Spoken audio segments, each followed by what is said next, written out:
Lo que vimos en la ceremonia del Premio Nobel de la Paz no fue simplemente un acto diplomático ni un reconocimiento desprovisto de contexto. Fue, sobre todo, una puesta en escena cuidadosamente construida para proyectar una visión muy específica sobre Venezuela, un relato emocional, moralizado, cargado de símbolos y diseñado para influir en la percepción internacional del país. Hoy quiero compartir una reflexión serena y profunda sobre ese discurso, no para polemizar, sino para comprender qué narrativa se intentó instalar, qué omisiones la hicieron posible y por qué ese relato, aunque conmovedor, no explica la complejidad real de Venezuela.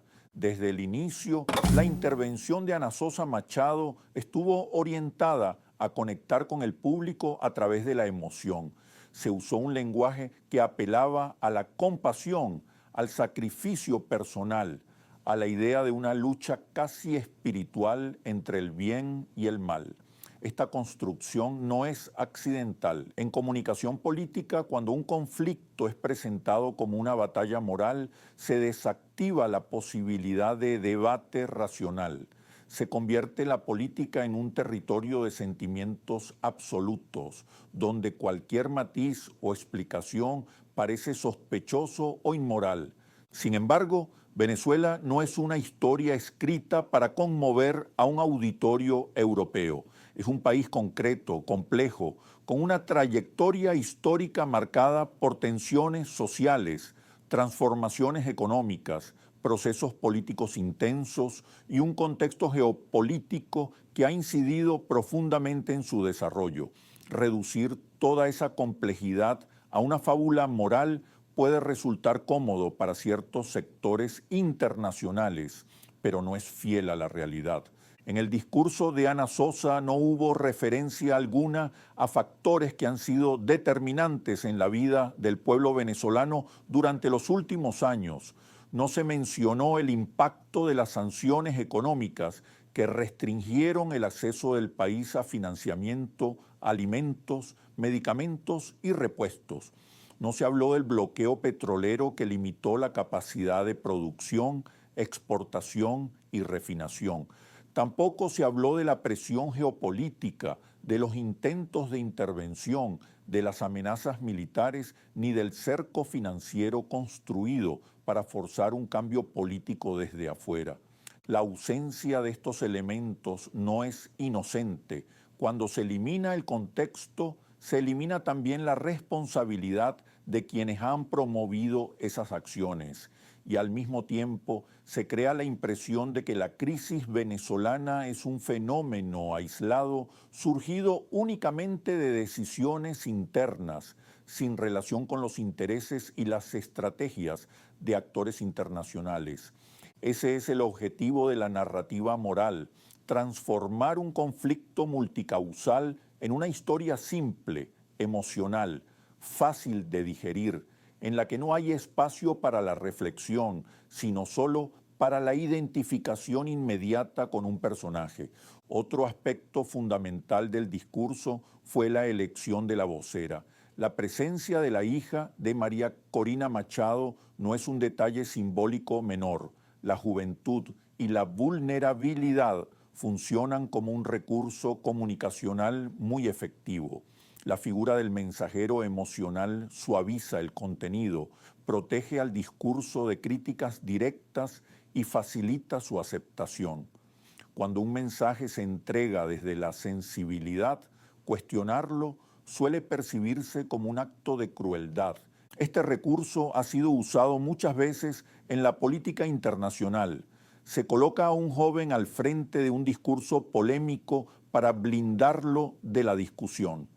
Pero la emoción, aunque necesaria en la política, no puede sustituir a la argumentación. Cuando eso ocurre, la conversación pública queda atrapada en la superficie. El Premio Nobel también desempeñó un papel clave en la construcción narrativa. El discurso dejó entrever la idea de que este galardón equivale a un mandato internacional sobre Venezuela, como si el reconocimiento fuera una prueba irrefutable de legitimidad política. Sin embargo, el Premio Nobel de la Paz está lejos de ser un árbitro moral neutral. A lo largo de su historia ha tomado decisiones profundamente políticas y en ocasiones muy controversiales. Recordemos que Henry Kissinger recibió el Nobel en medio de la guerra de Vietnam. Barack Obama lo obtuvo mientras Estados Unidos mantenía operaciones militares en varios países. Juan Manuel Santos lo recibió en un contexto de enorme polarización interna. El Nobel no define la ética de los procesos políticos, refleja la visión geopolítica de determinadas élites. Por eso es problemático intentar usar este premio como certificación absoluta de legitimidad. Un país no se gobierna desde Oslo, se gobierna desde la comprensión profunda de sus circunstancias, desde el diálogo interno, desde la construcción de consensos. Cuando observamos con detenimiento el discurso presentado en la ceremonia, lo que aparece es una Venezuela reducida a un solo conflicto y a una sola interpretación. Pero la Venezuela real es mucho más compleja, es un país que ha vivido años de presiones económicas y políticas sin precedentes. Es un país que ha debido reorganizar su economía en medio de sanciones que afectaron directamente su capacidad de producir y comerciar. Es un país inmerso en una disputa geopolítica global por el control de recursos energéticos, rutas comerciales y alianzas estratégicas. Todo eso estuvo ausente en el discurso. Por otro lado, también estuvo ausente la dimensión más humana y silenciosa de la vida venezolana, el esfuerzo cotidiano del pueblo, su capacidad de resistencia, la creatividad con la que ha enfrentado dificultades y la búsqueda permanente de estabilidad.